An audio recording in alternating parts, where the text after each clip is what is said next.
Assalamualaikum warahmatullahi wabarakatuh.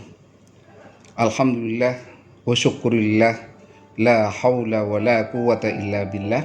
Asyhadu an la ilaha illallah wahdahu la syarikalah wa asyhadu anna Muhammadan abduhu wa rasuluh la nabiyya ba'dah. Hadirin pemirsa majelis ilmu yang dirahmati oleh Allah Subhanahu wa taala, selamat berjumpa kembali.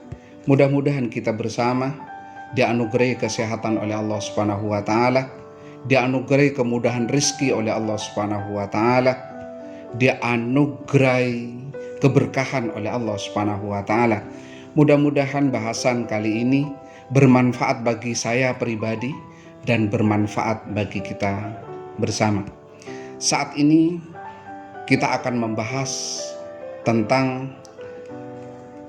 bagaimana agar hidup kita berkah dan bagaimana agar rizki kita lancar. Saya ulangi, bagaimana agar hidup kita berkah dan bagaimana agar rizki kita lancar. Ada 5 hal yang harus dilakukan.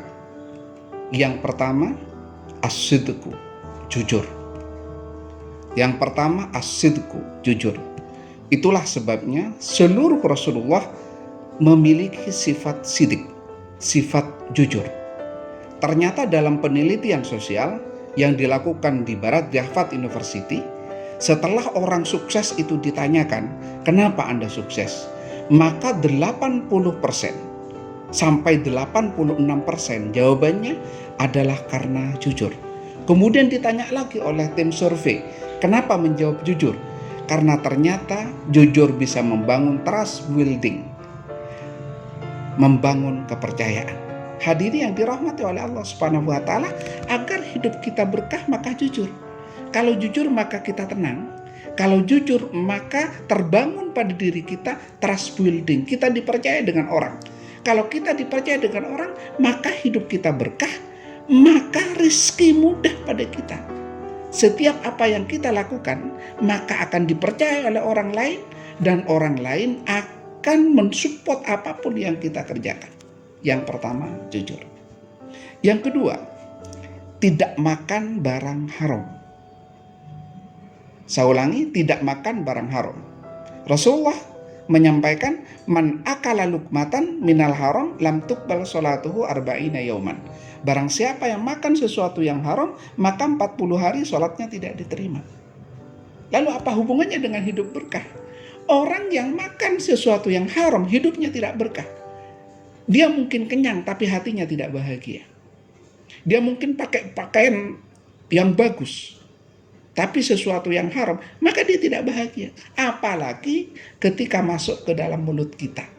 Apalagi ketika diminum oleh kita. Maka dia dihentikan oleh Allah untuk bahagia.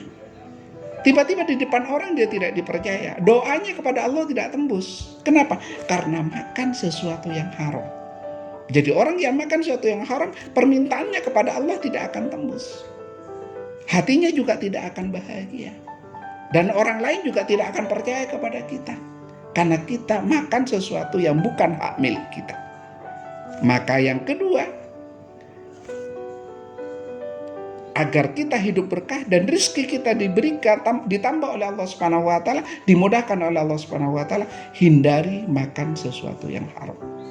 Yang ketiga, cepat menghidangkan sesuatu ketika tamu datang. Saya ulangi, cepat menghidangkan sesuatu ketika tamu datang. Ketika tamu duduk, langsung ambilkan minum. Ketika orang itu minum, maka malaikat langsung datang amping-amping mendoakan kita agar rezeki kita itu ditambah. Sampai-sampai Rasulullah menyampaikan, man kana yu'minu billah wal yaumil akhir falyukrim dhaifahu. Bayangkan menggunakan bahasanya. Man kana yu'minu billah, barang siapa yang iman kepada Allah, wal yaumil akhir, dan iman kepada hari akhir, falyukrim dhaifahu, maka hormatilah tamunya. Sampai menggunakan bahasa seperti itu. Karena ternyata orang menghormati tamu akan membuat hidup berkah. Ada tamu, kita tersenyum, kita senang, tamunya merasa bangga karena disambut dengan hangat, maka Allah menjanjikan keberkahan pada hidup kita. Tiba-tiba urusan kita dimudahkan, hati kita dibahagiakan, keluarga kita diharmoniskan, hanya karena menghormati tamu. Nah, rizki kita tiba-tiba akan ditambah, dijanjikan oleh Allah ditambah kalau kita mempercepat menghidangkan tamu. Jadi ketika tamu duduk, langsung berikan minum. Tidak perlu berpikir apakah minuman itu lek, apakah minuman itu istimewa atau tidak. Berikan apa adanya. Kalau di dapur kita ada makanan ketela pohon misalnya, yang hanya direbus misalnya, kasihkan. Hadirin yang dirahmati oleh Allah, hidangkan sesuatu. Bahkan dalam suatu hadis yang lain, tergesa-gesa itu perbuatan setan. Kecuali 3 hal. Salah satunya apa? Menghidangkan sesuatu pada tamu. Maka tergesa-gesa itu baik kalau menghidangkan sesuatu pada tamu. Yang keempat, biasakan di rumah ada bacaan Al-Quran. Ada salah satu keluarga di rumah yang membaca Al-Quran Al-Karim. Walaupun hanya 1 ayat, 2 ayat, 3 ayat.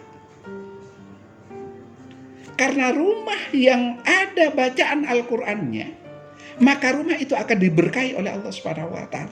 Orang di dalamnya dibahagiakan, diharmoniskan oleh Allah Subhanahu wa taala. Malaikat pemberi rizki datang ke rumahnya untuk memberikan rizki kepada seluruh orang yang ada di rumah itu. Kepada suaminya, istrinya, anaknya, dan sebagainya.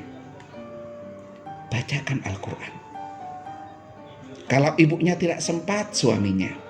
Kalau suaminya tidak sempat, putranya. Kalau kakaknya tidak sempat, adiknya. Sehingga ada bacaan Al-Quran di rumahnya. Ketika dibaca Al-Quran, mengundang malaikat untuk datang ke rumah, menjaga kebahagiaannya, menjaga keharmonisannya, menjaga keberkahannya, dan menjaga kelancaran rezekinya. Yang kelima, sedekah tiap hari walaupun sedikit. Saya ulangi, sedekah tiap hari walaupun sedikit.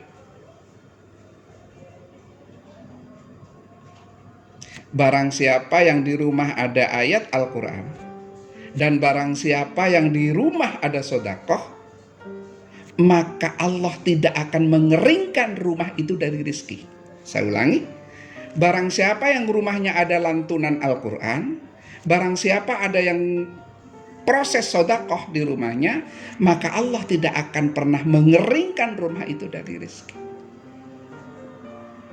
Berikan walaupun sedikit. Berikan walaupun 1.000, 2.000, 3.000, 10.000. Berikan. Kalau ada anak kecil, lewat depan rumah dipanggil. Ini ada uang 2.000 buat beli permen. Biasakan tiap hari. Maka Allah akan memudahkan rezeki kita. Maka Allah akan memberkahi hidup kita tiap hari. Kalau kita tidak bisa banyak, sedikit saja tidak apa-apa. Maka hidup kita akan dijaga keberkahannya, dan hidup kita akan dijaga kelancaran rezekinya. Yang terakhir, doakan orang lain. Hadirin yang dirahmati oleh Allah Subhanahu wa taala, mulai dari keluarganya. Ketika suami sholat, doakan istrinya. Ketika istri sholat, doakan suaminya. Doakan putranya. Ketika adik sholat, doakan ayahnya. Ketika anak sholat, doakan ibunya. Saling mendoakan di rumah itu.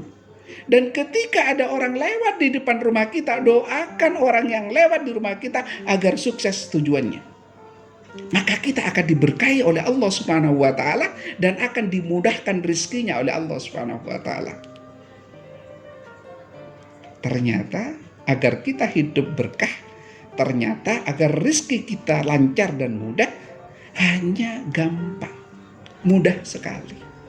Yang pertama jujur, yang kedua tidak makan sesuatu yang haram, yang ketiga cepat menghidangkan sesuatu pada tamu, Yang keempat, biasakan membaca kalimat-kalimat Allah Subhanahu wa taala, ada lantunan kalimat Allah Subhanahu wa taala. Yang kelima, sedekah rutin tiap hari. Dan yang terakhir, doakan orang lain. Insya Allah hidup kita berkah dan insya Allah rizki kita lancar. Wassalamualaikum warahmatullahi wabarakatuh.